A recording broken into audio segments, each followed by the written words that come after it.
Pandian store சீரியலில் today எபிசோடில் மயில் இருந்துட்டு வெளியே நின்று பயங்கரமாக சத்தம் போட்டுக்கிட்டே இருக்காங்க. ஐயோ, நான் இம்பட்டு நேரம் கதவை தட்டிக்கிட்டு இருக்கனே, உங்களுக்கெல்லாம் கொஞ்சம் கூட மனசாட்சியே இல்லையா? கொஞ்சம் கூட நெஞ்சில் ஈரமே இல்லையா? கதவை எல்லாம் லாக் பண்ணி வச்சுக்கிட்டு எல்லாரும் உள்ளே இருக்கீங்களே, நான் வெளியே நின்று இவ்வளோ தூரம் கத்தி பேசிக்கிட்டு இருக்கனே, தயவு செஞ்சு கதவை தோறுங்க அப்படின்ற மாதிரி சொல்கிறாங்க. அதுக்கு அடுத்ததான் பார்த்தீங்கன்னா, கோமதி இருந்துட்டு இவளை இப்படியே விட்டால் சரியாக வராது, இவங்க ஆத்தாக்காரிக்கே ஃபோனை பண்ணுவோம் அப்படின்னு சொல்லிட்டு பாக்கியத்துக்கு ஃபோன் பண்ணி உங்கள் பொண்ணு இங்கே நின்று பயங்கரமாக பிரச்சனை பண்ணிக்கிட்டு இருக்கா, மரியாதையாக வந்து உங்கள் பொண்ணை கூட்டிகிட்டு போங்க, இல்லாட்டி நடக்கிறதே வேற அப்படின்ற மாதிரி சொல்லிடுறாங்க. என்ன மயில் அங்கே வந்திருக்காளா அப்படின்னு சொல்லிட்டு, நான் இருக்கிறதெல்லாம் கெடுத்துருவா போல இருக்கே அப்படின்னு சொல்லிட்டு பாக்கியம் இருந்துட்டு பதறி அடிச்சுக்கிட்டு அங்கேருந்து கிளம்பி வராங்க. அதுக்கடுத்து தான் பார்த்தீங்கன்னா, அத்தை ப்ளீஸ் அத்தை கதவை திறங்க, ஐயோ ஏங்க நீங்கள் வேற அவ கெஞ்சிரான்னு சொல்லிட்டு கதவை திறந்து விட்டீங்கன்னா நாளை பின்ன அவள் கையால் ஒரு பச்சை தண்ணி கூட வாங்கி கொடுக்க முடியாது, விஷத்தை ஊற்றி நம்ம எல்லாரையும் கொண்டுக்கிட்டு இருக்கிற சொத்து எல்லாத்தையும் அவங்க குடும்பத்தாரையும் எடுத்துப்பாங்க அப்படின்ற மாதிரியெல்லாம் சொல்லிடுறாங்க. இவளை நம்பி வீட்டில் எந்த பொருளையும் வைக்க முடியாது, அப்படியே மீறி வச்சாலையும் செய்கிற சாப்பாட்டில் விஷத்தை கலக்க மாட்டான்றதுல என்ன உத்தரவாதம் இருக்கு அப்படின்ற மாதிரி சொல்கிறாங்க.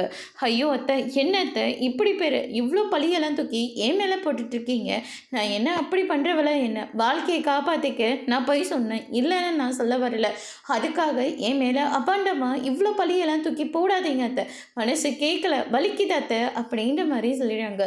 வலிக்குதுன்னா போய் எங்கேயாவது தொலைய வேண்டியது தானே, ஏண்டி இங்கேருந்து எங்கள் உயிரை எல்லாத்தையும் வாங்கிட்டு இருக்க, நீ உன்னை பார்க்க பார்க்க எங்களுக்கு கோபம் அதிகமாகிட்டே போயிட்டுருக்கு, என் கண்ணு முன்னாடி இருக்காத, மரியாதையாக கிளம்பி போயிடு அப்படின்ற மாதிரியே சொல்லிடுறாங்க.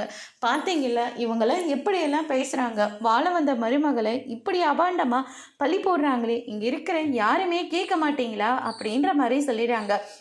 இவளை இப்படியே விட்டா எப்படி, இவளை போய் நான் கேட்க தான் போகிறேன் அப்படின்னு சொல்லிட்டு சரவணன் ஒரு பக்கம் ரொம்பவே கோவப்படவும் கதிர் அமைதியாக இருக்க சொல்லி சரவணனை சொல்லிக்கிட்டு இருக்காங்க. அதுக்கு அடுத்து தான் பார்த்தீங்கன்னா கோமதி ஒரு பக்கம் மரியாதையாக இங்கேருந்து போக போறியே இல்லையா அப்படின்ற மாதிரி சொல்லிக்கிட்டு இருக்காங்க.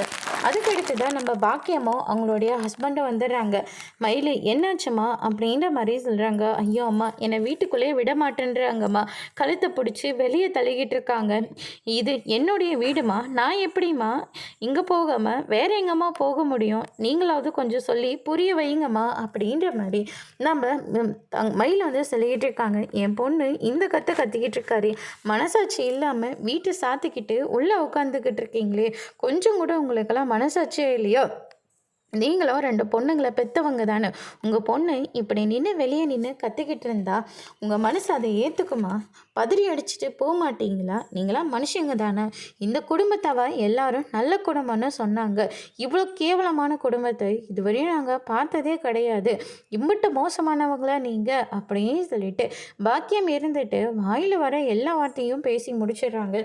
நீங்களாம் மனுஷங்க தானே, மிருகங்களா, மனசாட்சி இல்லை அப்படின்னு சொல்லிட்டு பயங்கரமாக பேசிக்கிட்டு இருக்காங்க. இதுக்கு மேலேயும் அந்த குடும்பத்தை நம்ம சும்மா விடக்கூடாதுன்னு சொல்லிட்டு சரவணன் இருந்துட்டு வெளியில் ரொம்பவே கோவத்தோட வராங்க. அதுக்கடுத்ததான், டேய் சரவணா, நீ எங்கட போகிற, நீ எல்லாம் போகாத, அமைதியாக இருறா அப்படின்ற மாதிரி சொல்கிறாங்க. ஆமாம், இன்னும் எவ்வளோ நேரம் தாம்மா அமைதியாக இருக்க முடியும், பார்த்தீங்களா எப்படியெல்லாம் பேசி நாடகம் போட்டுட்ருக்காங்கன்னு, இவங்களை ஒரு வழி பண்ணாமல் விடக்கூடாதுமா அப்படின்னு சொல்லிட்டு சரவணன் ரொம்பவே கோவத்தோட வெளியில் வராங்க. அங்கே சரவணனை பார்த்தோன்னே மொத்த பேர் ஷாக் ஆகுறாங்க.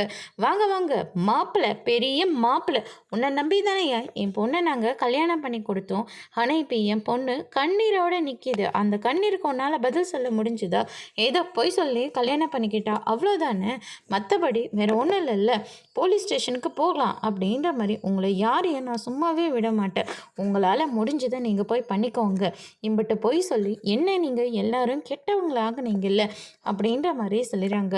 ஏண்டி எங்களுக்கு எங்களுக்கா மான மரியாதை இல்லைன்னு சொல்லிக்கிட்டு இருக்கீங்க? எங்களுக்கு எல்லாமே இருக்குது.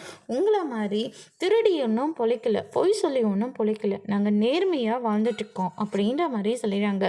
ஆனால் கொஞ்ச நாளாக உன் பொண்ணுக்கிட்ட நான் படாத கஷ்டம் எல்லாத்தையுமே உங்கள் குடும்பத்துக்கிட்ட நான் பட்டுட்டேன். இப்போ தான் எனக்கு கொஞ்சம் நிம்மதியாக இருக்குது. ஏன்னா எங்கள் வீட்டில் உங்களை பற்றின எல்லா விஷயத்தையும் சொல்லாச்சு. ஆதாரத்தோடு நான் சொல்லிட்டேன். இதுக்கு மேலே எனக்கு எனக்கு யாரை பார்த்தும் எந்த பயமும் கிடையாது. நான் நேர்மையாக இருக்கேன். உங்களை மாதிரி பொய் சொல்லிக்கிட்டலாம் நான் வாழலை அப்படின்ற மாதிரி நம்ம சரவணன் வந்து சொல்லிடுறாங்க. ஐயோ மாமா, ஏன் மாமா இப்படியெல்லாம் பேசுகிறீங்க அப்படின்னு சொல்லிட்டு மயில் வந்து சொன்ன உடனே சரவணன் இருந்துட்டு, மாமாவா என்ன மாமா மாமான்னு சொல்லிக்கிட்டு இருக்க, மாமான்னு மட்டும் சொல்லவே சொல்லாது. இப்படி சொல்லி சொல்லி தாண்டி குடும்பத்தோட என்னை ஏமாத்துனீங்க. அப்படியே என் காதில் ஈத்த பாய்ச்சுற மாதிரியே இருக்கு. இப்படி மட்டும் பேசவே பேசாத. உன் முகத்தை பார்க்கவே எனக்கு அம்படி பத்திக்கிட்ட வருதுடி. சுத்தமாக உன்னை பிடிக்கவே இல்லை. தயவு செஞ்சு என்னை விட்டு தொலைஞ்சு போயிடு அப்படின்ற மாதிரியே சொல்லிடுறாங்க. ஏன் மாமா இப்படியெல்லாம் பேசுகிறீங்க? என்னை கொன்று கூட கொட்டுருங்க, அடி கூட அடித்து போட்டுருங்க மாமா. ஆனால் என்னை விட்டு போக மாட்டேன் சொல்லவே சொல்லாதீங்க அப்படின்ற மாதிரி சொல்லிடுறாங்க. கை வைக்கிறதுக்கு முன்னே கை வச்சுதான் சொல்லி பாக்கியம் இருந்துட்டு, ஐயோ இதெல்லாம் கேட்க யாருமே இல்லையா, என் பொண்ணை அடிச்சே கொல்றாங்களே அப்படின்ற மாதிரி சொல்லி இன்னும் நாடகம் போட்டுக்கிட்டு இருக்காங்க. சரவணன் இருந்துட்டு, போதை நிறுத்துறீங்களா? உங்களை பற்றின எல்லா விஷயமே எங்களுக்கு தெரிஞ்சு போச்சு. நீங்கள் என்ன பண்ணாலும் இதுக்கு மேலே நாங்கள் ஏற்றுக்கிறதா கிடையாது. மரியாதையாக வெளியே போயிடுங்க அப்படின்ற மாதிரி சொல்லிடுறாங்க. அதுக்கடுத்து தான் வந்து பார்த்தீங்கன்னா சரவணன் இருந்துட்டு பாண்டியன் கிட்டே போயிட்டு, இங்கே பாருங்கப்பா, இது வரைக்கும் நான் உங்ககிட்ட ஒரு வார்த்தை கூட எனக்கு இது வேணும் அது வேணும்னு நான் கேட்டது கிடையாது. இப்போ ஃபர்ஸ்ட் டைம் ஒரே ஒரு வார்த்தை கேட்குறேன்ப்பா, எனக்கு அதை மட்டும் பண்ணி கொடுத்துருங்க. அப்படி இல்லைன்னா நான் கண்டிப்பாக என் சாவுக்கு காரணம் இவங்க குடும்பம் தான் அப்படின்னு சொல்லிட்டு நான் எழுதி வச்சுட்டு செத்து போயிடுவேன் அப்படின்ற மாதிரி சொல்கிறாங்க. டே சரவணா, என்னடா வார்த்தை பேசுகிறேன் அப்படின்ற மாதிரி சொல்கிறாங்க. என்னால் முடியலம்மா, இதுக்கு மேலேயும் இந்த பொய் சொல்கிறவங்க கூட என்னால் வாழ முடியாதும்மா. குடும்பமாக இது நடு ரோட்டில் நின்று எப்படியெல்லாம் பேசிக்கிட்டு இருக்காங்க. இவங்கெல்லாம் ஒரு ஜென்மமாம்மா, செஞ்ச தப்பு கொஞ்சம் கூட இவங்களால உணரக்கூட முடியல. இவங்களாம் என்னம்மா மனுஷங்க அப்படின்னு சொல்லிட்டு சரவணன் வந்து சொல்லிடுறாங்க. மாமா மாமா ப்ளீஸ் மாமா, நான் செஞ்சது எல்லாமே தப்பு தான் மாமா. என் குடும்பம் பண்ணதுக்காக நான் என்ன மாமா பண்ணுவேன், என்ன ஏமா தண்டிக்கிறீங்க அப்படின்ற மாதிரி மயில் ஒரு பக்கம் சொல்லுவோம். மாமான்னு சொல்லாதன்னு சொல்லிட்டோம். நீ அப்படி சொல்கிற போதே ஏதோ ஒரு மாதிரி இருக்குது, என்னை அப்படி கொல்ற போல இருக்குது. தயவு செஞ்சு நீ அந்த ஒரு வார்த்தையை மட்டும் சொல்லிடவே சொல்லணும். உன் முகத்தை பார்க்கவோ இல்லை உங்கள் அம்மா உங்கள் அப்பாவோட முகத்தை பார்க்கவோ எனக்கு சுத்தமாகவே விருப்பமே இல்லை.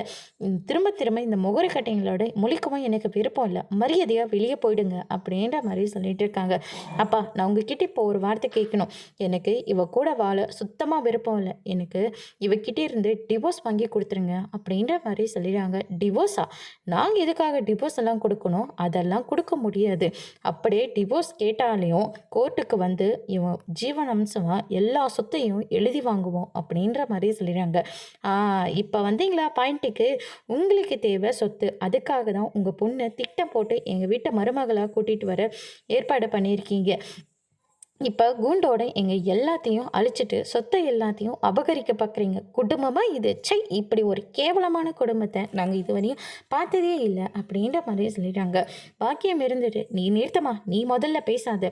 கல்யாணம் பண்ணி கூட்டிகிட்டு வந்த மருமகளை இப்படி நடு ரோட்டில் நின்று டிவோர்ஸ் அது இதுன்னு ஓம்புள்ள பேசிகிட்டு இருக்காரு. அதெல்லாம் உனக்கு பெருசாக தெரியலையா அப்படின்ற மாதிரியே சொல்லிடுறாங்க. கஷ்டப்பட்டு ஒரு பொண்ணை பெற்று வளர்த்து கல்யாணம் பண்ணி கொடுத்தா நீங்கள் என்னடானா ஈஸியாக டிவோர்ஸ்னு சொல்லிட்டு வந்து நிற்கிறீங்க. அப்படியெல்லாம் எங்களால் டிவோர்ஸ் எல்லாம் கொடுக்க முடியாது.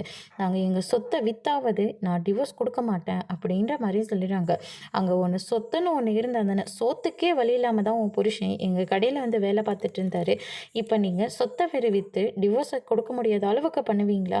உங்களால் ஆனதை நீங்கள் பார்த்துக்கோங்க. நாங்கள் எங்கள் அண்ணனுக்கு டிவோர்ஸ் வாங்க தான் செய்வோம் அப்படின்னு சொல்லிட்டு செந்தில் ஒரு பக்கம் சொல்லிடுறாங்க. பார்த்தலாம் உங்கள் யாரையும் கூண்டோடு அழிக்காமல் நாங்கள் விடவே மாட்டோம் அப்படின்னு சொல்லிட்டு பாக்கியம் இழந்துட்டு மயிலை கூட்டிக்கிட்டு அங்கேருந்து கிளம்புறாங்க.